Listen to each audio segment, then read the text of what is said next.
Hi, I'm Robert Borton, CEO of Classical Conversations, the world's largest classical Christian homeschooling community. I'm launching a new podcast, Refining Rhetoric.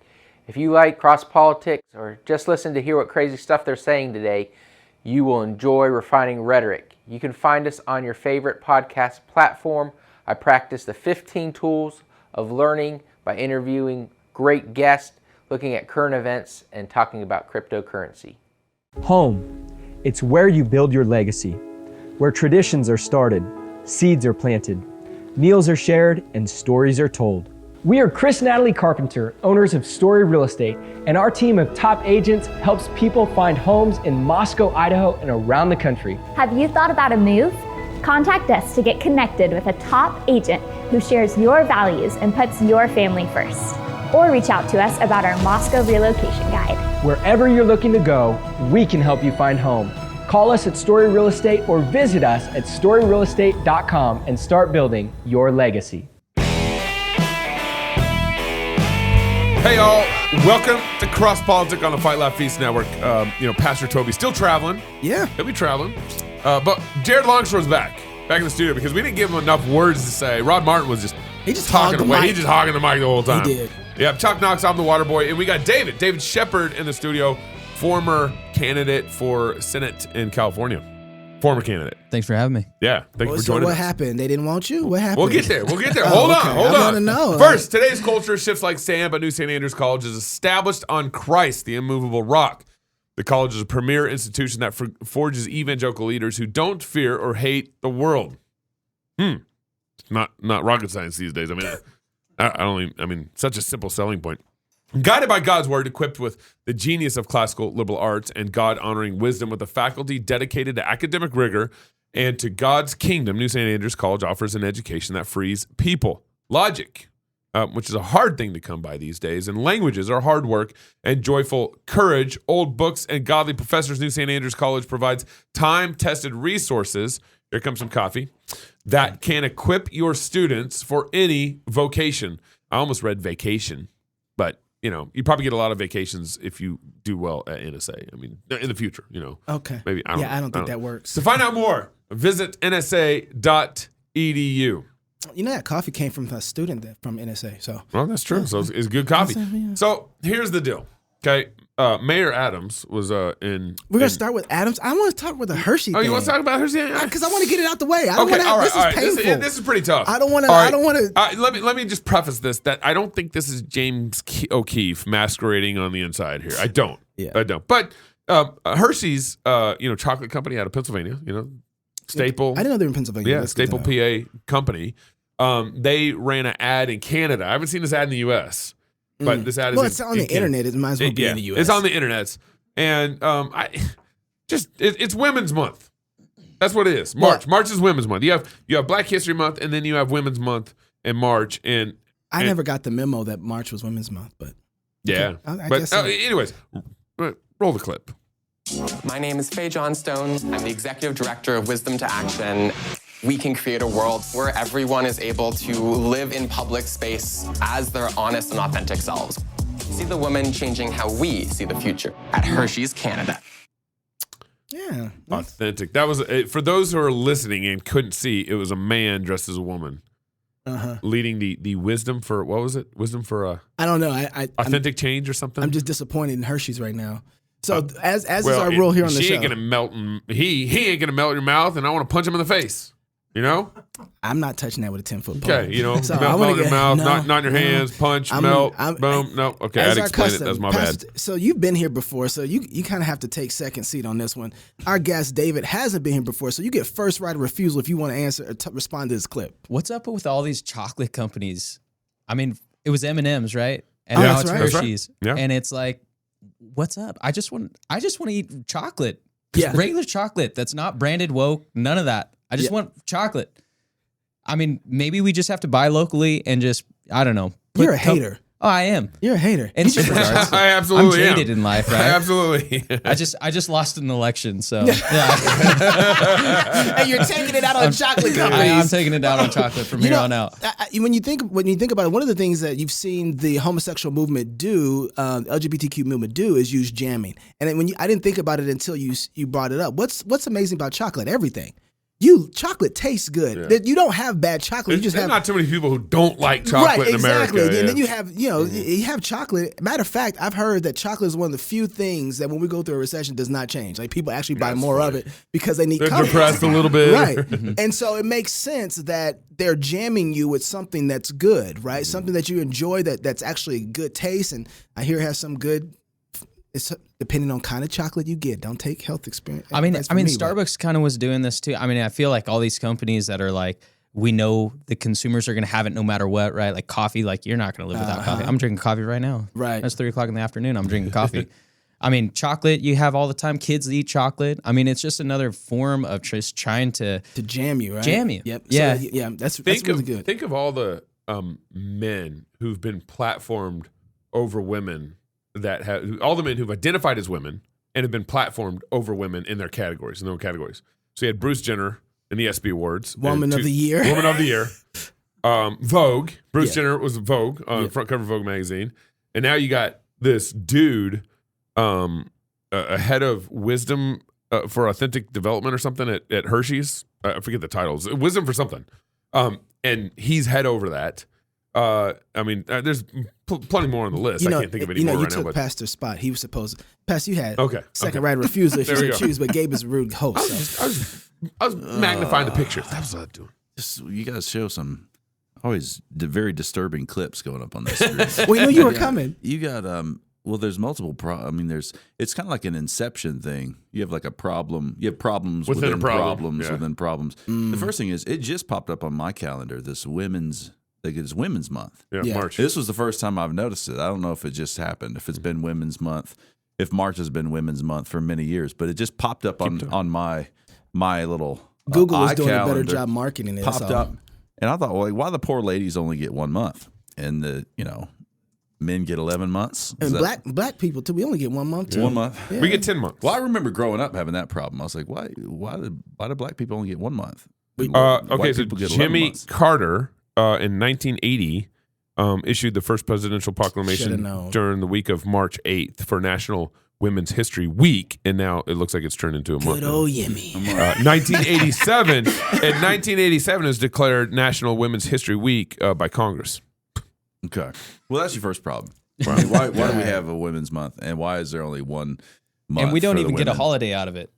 Like, at least there should be a holiday, right? I mean, I don't know. I don't know. They have MLK for February. Don't you give them any ideas. and then we'll do Bruce Jenner for March. No, we don't need any women's pride parades or anything like that. No, I'm not saying that, but it's like, hey, we're going to celebrate you, but not really. We're just going to, I don't know, have individuals that are, doing these commercials. And I mean, it really just takes away from the sanctity of what a woman is, right? And like women in and of themselves are the keepers of our home. They're raising our children. I mean, they are to be celebrated and valued. And I mean, when you see a commercial like that on Women's Month, right? That's just, I think it's disrespectful. Yeah, actually saying a lot about this guy's mom too, right? Like he had a bad mom. Who did you? Yeah, he had bad parents. That's right. He's not celebrating. He's not screaming the praises of his mom at the gates. He's actually saying something else about his mom at the gates. Yeah, that's very wicked. Yeah. Right? Like this is bad. Go ahead, Pastor. Yeah. Well, that commercial is a resounding call to go find Carl Trueman's book, The Rise and Triumph of the Modern Self, where he talks about... last time we talked about that book on the show, it didn't go well for us, but I'm just saying. It did, actually. I thought it went really well. Didn't bring it up. I thought it went really well. I don't know what you're talking about. Total expressive individualism coming out of that commercial. He said... it's so bad. He said... I want to help women to be their true selves, whatever it is. All of that is like so. Truman hit that right on the head. So it at least will be a bit of a solace to you to understand why weird things like that happen in our days if you go read Truman's book. I'm actually surprised that a lot of women are going along with this stuff. I'm not, though. There's some that are speaking up in the sports world. Yeah. But a lot of women are just going along with this. Well, Pretty amazing. There's a bigger conversation that's going on right now. Feminism has come in and it started attacking men. It started attacking hierarchy. And you started seeing our women attack their man. You started seeing that. And now you have this. I think, though, when we see things like that, like in the garden, we see Eve bringing the fruit to Adam to eat. We should say, why are you so quick to void yourselves of biblical doctrine and obedience? Mm-hmm. We should see that she's under attack. Mm-hmm. One thing is, if this is a zero-sum game, which this is the way that their worldview works, the ladies who are playing along with this are in distress, and pretty soon they will be the oppressors, stopping the trans women from being able to get what it is they want. Yeah. So, We'll see. but if the men aren't there to be able to fight and call this out and see that they're under attack themselves, these women are being held hostage. Yeah. And so one of the things that men are going to have to do, if we're going to be bold men, is rebuke the women who's offering us this fruit to say we have to let them in, and then put them aside as we protect them from the serpent that's actually talking in their ears saying this is the way they need to be operating. Yeah. And so when we see this, there's this, I think right now what I'm seeing is a bait that's being taken on two sides. One of them is from man who's like, you know, these women, they're trying to, let's just push them back. They need to get in their place. There is a rebuke that needs to be there, but it needs to be done in a way that's rescuing them and not pushing them further into the arms of the person who's holding them hostage, as well as going ahead and killing the serpent that's in the back that's talking in their ear. The other bait that's being taken that I see is when we have companies like Hershey's that decide to go so woke, what we do is we say, you know what? Doggone it. Let's go make a non-woke chocolate and let that be our brand. Yeah. We are going to do a non-woke chocolate. We don't do woke over here, but the chocolate tastes like boo-boo. And don't nobody want the chocolate. Tastes like poopy water. Why not just look, if this is the worldview that Hershey's is going to take, their chocolate is not going to be good for very long because all of their standards are backwards and upside down and inside out, and they're telling you where they're coming from. Now would be a great time for somebody to say, how do we make an amazing chocolate? Because the opportunity for chocolate is available, not because we want a virtue signal, but because chocolate can't maintain a good taste in God's world when you lose the reality of hierarchy. Right? When you lose what a man is, what a woman is, whatever you produce from that isn't going to be good for long. It's going to fall apart. And when you understand reality like that, it's like, oh, guys, it's time to invest in our own chocolate company. Well, you can't maintain the chocolate recipe. Well, we just the make truth of the chocolate recipe, right? When what's a recipe? Exactly, now? right? Where's the truth of the recipe? So speaking of, you said, you know, dirty water. I said that actually, You take my analogy of the poopy water thing? Mayor Adams. Eric Adams. Who did he replace? You guys remember what Mayor Adams replaced? De Blasio. Yeah. Hot Dog De Blasio. We called him Hot Dog De Blasio on this show.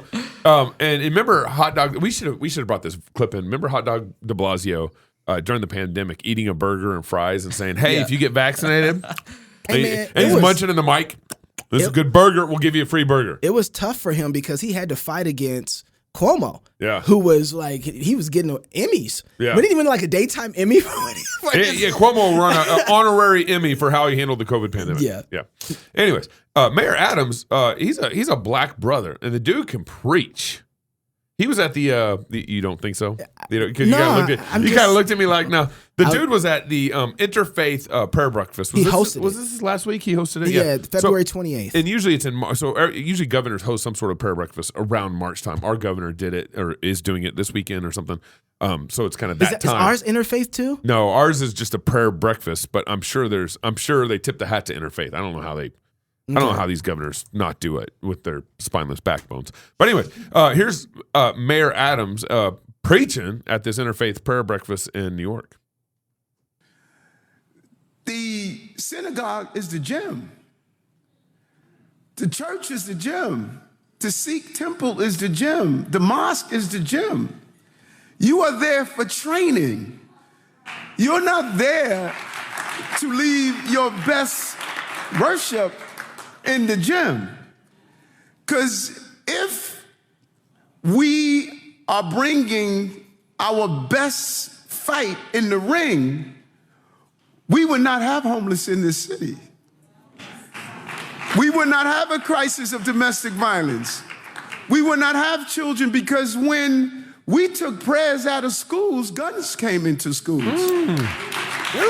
So the reflection point of today, when we do an analysis of these annual coming together, is to state, are we leaving our best fight in the gym? I'd like to know when prayers to Allah existed in American schools. Well, then preacher. Go ahead and preach then. If you're going to preach. You just ask that question and leave it there? If you're going to preach. What else you got to say? Well, yeah, it's a fascinating clip because when kind of a Kuyperian all of well, I guess you can't say all of Christ because it's a, all the gods for all of the life. All of the gods. all the gods for all the life finds its way to the New York prayer breakfast. Yeah. I guess, this is a sign of the times. That's good. I'm glad that people are thinking this way, but that he's thinking this way is really a sign that a lot of people recently are recovering this Kuyperian all of Christ, Lordship of Christ. You think he is? Well, I mean, that's what's happening. I mean, you see how far behind evangelicals are. We're just discovering it now, but if the mayor here already has it, then we've got a long way to go. But you have the massive problem of he's talking about the mosque is the gym and all that. So. Polytheism. Now, hang on here. David, he's you have not done anything you yet. want to say to add to this? Go ahead. I have a couple initial gut reactions when I hear guys get up and talk about the gospel and they're just so sullied in politics, right? And not to say that, politicians shouldn't be bearing their faith out. I mean, I would love to see more believers run and everything like that. But I mean, Raphael Warnock, and just that whole type of we're going to try to infuse this type of culturalism into our faith and our public policy. It comes off as inauthentic. I just immediately hear this and I'm like, you're a dirty politician. You know what I'm saying? And I just don't buy it. Interesting. I agree. It can come off very inauthentic, especially when conservatives are talking that way, because I know they don't mean a damn thing when they talk about God and how they. And you think Democrats do? I think he believes more about his convictions than most conservatives do when they talk about God in their politics. 100%. 100%.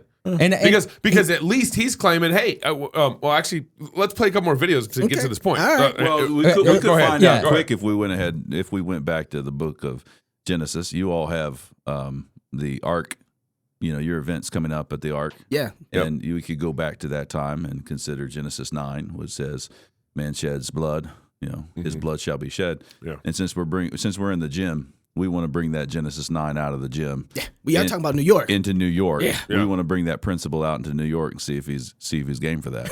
and don't get me wrong, I think that he makes a couple valid points, but just in the core of what he's coming across, I feel like he's trying too hard to infuse faith into public policy. And it's like, okay, well, if you actually think that, what policies are you introducing, right? Yeah. So you think he's a Christian nationalist?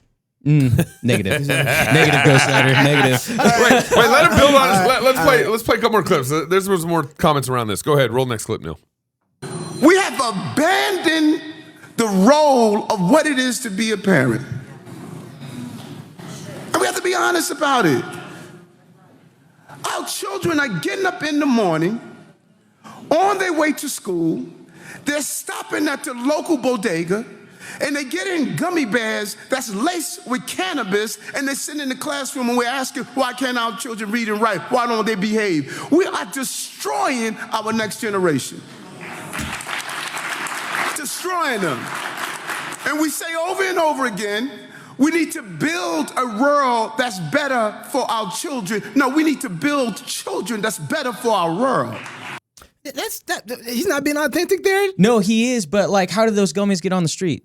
That's a public policy issue, right? So if practice what you preach. That's all I'm saying. Just practice what you preach and don't get up there and try to pretend like you care about all these moral issues when your public policies aren't conveying the same message, right? And I think that's the issue. It's that's a fair point. I see it as inauthentic because I think the public policy, is he still voting for Biden?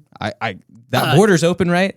And I'm sure he is. All the fentanyl coming in there. All of the drugs coming across. And how does New York have such the homeless problem that it does? Probably the same reason California does, because you know what I'm saying? There's some laws put in place that's allowing individuals to live on the streets. And I just think that what he's trying to convey right now is we have issues, we should address them, which is true. Absolutely. Then why do your policies not continue to? Why are you supporting policies that are not going to change for the better of your community for these moral issues? This is interesting. I don't disagree with you, but I think that because for so long, a lot of conservatives have been saying the family is the issue. We can get the family right. We can get the parenting right. We can get a lot of these core issues that come from the home in place. Then we will have a better community and society, right? We haven't found a whole lot of Democrats portraying that message and saying that message. Or even talking like this. Or even talking like this. I mean, he mentioned cannabis. Right. Which, by the way, is something that a lot of liberals are like, man, just let it go. Just let it go. Yeah. I'm not going to talk about my position on that because I kind of feel with them too, but I think there's a time frame in it. Yeah, when you're a slave, you can't have the things. Yeah, of you don't want to freedom. give slaves access. Right. Anyway, but so there is a lot of what we could even do to try and get somebody like AOC to come this far in would be, I think we consider a huge win, right? To say AOC is like, you know what? Maybe you're right. Maybe families really are the problem. And if we can get the families right, then whatever is out there in the policies, we start to fix it there. Don't get me wrong. I think it's refreshing to hear a Democrat talk about the importance of the nuclear family. It's taking care of our kids, raising the next generation, how we need to be doing better from a moral perspective. I love it. But don't tell me this guy's policies are not the complete antithetical of what he's trying to portray. You know, I mean, it's. And I'm not so sure he was talking about the nuclear family. That would be well, an interesting question. That would be a bit far. He was probably talking about the same kind of family he was. To whatever your point, family to it your is, point, they got to have kids. He's probably talking some kind of family from the Hershey commercial, probably. Where they can get their kids on a barcode. One of those kind of families. Yeah, like he's got. He's talking. What you're suspicious of is just right because he's talking about the family the same way he was talking about religion in the first clip. You make a good point. Anybody who can have. Here's what I'm trying to say. Some of our problems and the things that we're dealing with are so simple, even an idolater can get it. Right? Like that's where he's at. He's an idolater. There's no doubt about that. But I think you're right, Pastor. If you start saying, so when you say family, would you define what you mean by family? Are we talking about a man and a woman who will come together in holy matrimony, make covenant to each other, and then have children? That's what you mean by family? Because I'm betting you're probably right. He doesn't mean that. But if you think this is bad, you're going to really love the next clip. Well, yeah, here he gets into the homelessness issue. Go ahead. Don't tell me about no separation of church and state. State is the body. Church is the heart. You take the heart out of the body dies. I can't separate my belief because I'm an elected official. When I walk with God. When I talk with God. When I put policies in place, I put them in with a God-like approach to them. That's who I am. And I was that when I was that third grader, and I'm going to be that when I leave government. I am still a child of God and will always be a child of God, and I want to apologize about being a child of God. It is not going to happen. Glory! Come on now. I mean, he didn't say there's no separation between mosque and state. He said church. I'm not. Yeah, he did say. Come on, I'm not mad at him right now. You want to get that man an offering, don't you? I just have before the offering, I have some questions. Yeah. Before the altar call. Don't lie questions to ask just yet. Who am I asking my heart? Just yet. Okay, I want to know which God we're talking about. We're talking about that mosque God you were talking about earlier. But he did say separation of church and state, which is just so fascinating. It shows the American context. Like you can't get away. He slipped. He slipped is what he did. He slipped when he said church and state. He had it all together when he was talking about the mosque. But then he got here and he actually spoke. I don't think he slipped. He spoke what's true. Yeah. I mean, he just spoke what is the cultural air that we breathe. Yeah. We all know that we're founded as a Christian nation. We all know that there are not a bunch of mosques all over our land. It wasn't mosque prayer from mosque, and Muslim prayers in schools. So you try to toe that little pluralistic line up front, but then when he got to preaching, he slipped up and referred to the bride of Christ. Well, let's push through this last clip here. You're not going to be able to receive the purifications of God's blessing if you keep your sponge saturated. Some of our souls are so saturated with despair and harm and pain. Today I'm saying to you, wring it out. Wring it out. He's going Big Eva now. He's going Big Eva. You can't receive with these pulled out a prop. imams, with these pastors is what these rabbis, what they're giving you if you're so saturated with so much despair. Ring it out. Take a moment to start your day breathing. Start your day meditating. Start your day with self-affirmation. Leave signs on your mirrors and on your windows of how beautiful you are and how God is not finished with you yet and how you're going to overcome. That's how you start the process of wringing out all of that negativity that you receive throughout the day. Before you go to sleep, wring it out. Ring it out. If something bad happened to you, you need to ring it out. I'm sorry, man. I got so excited by his flow that I forgot what he was even saying. They don't flow like he said. Rabbis, they don't flow like that in the synagogues. This is straight black church and Southern Baptist type of preaching. There's no doubt. David, go ahead. You know, I just look at this and I see someone who's struggling so hard to try to reach the Christian. I don't know. New York's kind of it's a big place, right? So I'm sure that there's really solid believers that live in New York City. I'm sure that there's a couple. Yeah, I'm sure that's getting Sodom and Gomorrah levels there, but yeah. Well, I mean, but you know, like, well, I come from California, man. But you know, like I just see that he's just trying, and that inauthentic aspect's just coming back, and it's like saying inauthentic. I don't know how you get more authentic. He was on key with the organ. I think it was. I think it was arguing. I think what he's saying is not the reality. You know? Yeah, like the sponge just really threw it off. What kind of church you go to? What? Not his church. Not his church. You must go like this is like preaching where you got a prop for me, and I'm putting money on the stairs, man. You got to go to evangelical seminary to have those skills to pull out an illustration. He propped it. Can I say? But you know, I'm encouraged somewhat by this because if he's going to say all these things and we hold him to it, I think we have something to really. But that's the thing. David's arguing. He's not. His talking is not walking. You have the inauthentic thing, but you're onto something. Like this is not just. I don't think we've always had politicians that have been smiling for the cameras on the religious front. Yeah. But you actually Russell Moore. You actually don't have to do that anymore. Right. So the fact that he's kind of doing it, I think might be something deeper. There's like a sign of the times. Like this, religion is inevitable. Religion is inevitable.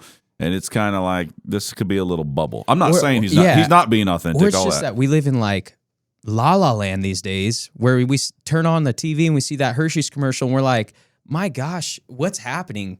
And even the people on the far side are saying we've gone too far. And I think maybe he's just trying to attract that middle ground because he knows his party is too. I mean, like look at Elon Musk, right? Like he put up on his Twitter a long time ago, and it's like the dude's traditionally a liberal, but the meme has himself as a little stick figure, and then way off over to the left is what the liberals have done. And he's like, I was here, and the party was here, and now they're way over here. You know what I'm saying? And I think that you're just going to see more individuals coming up. I mean, in a sense, I would say Bill Maher is a great example. Yeah, in a sense, you have candidates that have traditionally done this, even though their party has gone way over, but they're the electable ones. I mean, and we can get into my race a little bit later, but I'll tell you a little bit about like having to hit that independent group, right? And I don't know. I just think that these politicians are going to find a way to become all things to all men. Right. Yeah. Let's talk about that, but let's do it in a second. Pastor, you have the honorary responsibility of reading this ad. Right in front of you. Yeah, that's right. You're the guest. You got to do better than James White now. Marcus failed. Marcus is horrible. Marcus was horrible. So bad. I got bored. Yeah, but I didn't buy anything that day. So low. I mean, I don't think it'll be a problem. Dr. White, you heard that? Challenge. All right, it's on you, Doc. Rowdy Christian merch plug. You didn't need to. You didn't need to read that. Yeah, you didn't need to read that. Yeah, no, just read that first line there. If you're a fan of Cross Politic or the Fight Laugh Feast Network, then surely we have a merch store, right? Yeah. Rowdy Christian Merch is your one-stop shop for everything cross-politic merchandise. Right. We've got T-shirts, hoodies, hats, but we've also got specialty items like backpacks, mugs, coffee, even AirPod cases, exclamation point. Visit Rowdy Christian Merch at rowdychristian.com and buy that next gift or a little something for yourself. Again, that's rowdychristian.com. And don't forget, it's Women's Month.